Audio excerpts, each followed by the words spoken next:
मैं आपको बताना चाहूंगा, एकलव्य का अंगूठा मांग लिया द्रोणाचार्य ने। क्या बात है सीखने की यार। द्रोणाचार्य ने एकलव्य का अंगूठा मांग लिया, अंगूठा दे दिया एकलव्य ने हंसते हंसते। गुरु दक्षिणा, गुरु मानता था उनको, जबकि द्रोणाचार्य ने कितना गलत किया उसके। एकलव्य ने हंसता हंसता गुरु को, हमारे यहां तो बस नहीं चलता, गुरु की गर्दन काट दे। ज्यादा डिटेल में समझाने को मत बोलना मेरे को, बात समझ में आ रही है तो बोलिए, क्योंकि ये वहां से निकालेगा जहां से आपको, और आपको इसकी जरूरत अपनी सांस की आखिरी सांस तक। महाभारत का युद्ध खत्म हो गया, देखो कितनी कमाल की बात है, कितना रोल है इसका।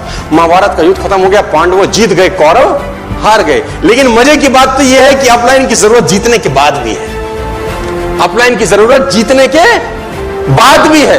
कृष्ण भगवान बोले कि तू जा रहा है मिलने धृतराष्ट्र से, भीम तू रुक रुक। अब पांचों पांडव धृतराष्ट्र से मिलने जा रहे हैं, धृतराष्ट्र से भेंट हो रही है। धृतराष्ट्र अंदर से फटा पड़ा है, गुस्से में आग बबूला हुआ है कि भीम ने दुर्योधन को, जो उसको प्राणों से प्यारा था, मार डाला। धृतराष्ट्र मन में वैर पाल के बैठा है। धृतराष्ट्र को मन में यह है कि मैं आज इसका कत्ल कर दूंगा, मैं इसको मार डालूंगा। पांचों के पांचों भाई धृतराष्ट्र से मिलने उसके भवन में पहुंचे। कृष्ण ने रोक दिया और पुतला बना के ले गए भीम का। ये कथा आपने सुनी। भीम जाने लगा, मिलने लगा। भगवान ने इशारा किया, रुक जा। अब भगवान को भीम अगर बोलता तो हटा है, अब हमें बताएगा सारे मार आया हूं, कैप लिमिट पे हूं मैं बेटे, मैं कैप लिमिट पे हूं। भीम अगर ऐसा बोलता, अरे भैया 100 लोग थाईलैंड क्वालिफाई कराएं, अब तो हम बताएगा रुक, मैं जाने दे, बाप है गले मिलेंगे। भगवान ने कहा थम जा। और भीम,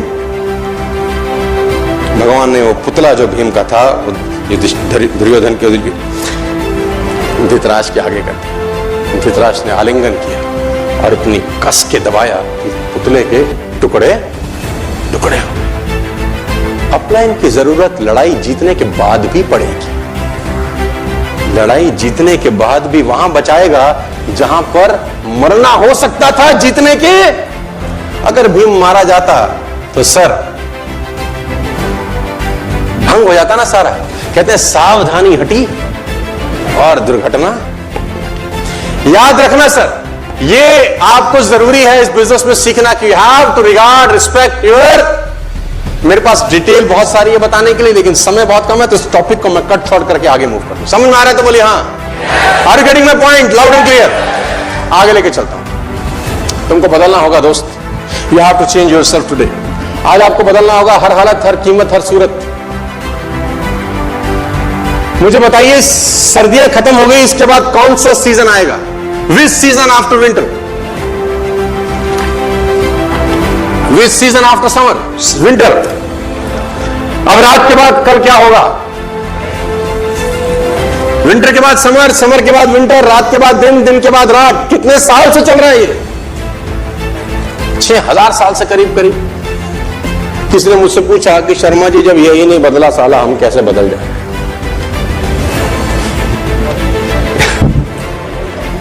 जब यही नहीं बदल रहा तो हम कैसे बदल जाए? मैं बताना चाहता हूं sir, when it is not changing from the last 6000 years, how can our life be changed? जब यही 6000 साल से नहीं बदल रहा तो हमारी जिंदगी कैसे बदल जाएगी? तो सवाल मुश्किल हो सकता है, जवाब कठिन है। If you want things change to you, you got to change. अगर आप चाहते हैं कि चीजें आपके लिए बदल जाएं तो आपको बदलना होगा। अगर आप नहीं बदलेंगे तो कुछ नहीं बदलेगा, आप बदलेंगे तो सब बदल जाएगा। अगर ये सिचुएशन आपको पसंद नहीं है तो बदल डालिए। अगर आप अपनी पारिवारिक वित्तीय स्थिति से खुश नहीं है तो बदल डालिए। अगर आप चलाने वाली कार से खुश नहीं है तो बदल डालिए। अगर आप अपने बैंक बैलेंस से खुश नहीं है तो बदल डालिए। आप अगर अब जहां रहते हैं उस घर से खुश नहीं है तो आप रोबोट नहीं हो कि एक ही जिंदगी साल दर साल वही जी जाएगी। You are not a tree, you can change. आप चाहो तो बदल सकते। और today we have a choice to change, my dear friends. जिंदगी अपने आप नहीं बदलेगी, चॉइस से बदलेगी। अपने आप कुछ होता है क्या? आईला मेरा बच्चा हो गया, अपने आप आईला, पता ही नहीं चला। ऐसा हुआ कभी? अपने आप कुछ करना पड़ेगा। कभी हुआ? कभी नहीं होता sir. You have to do something.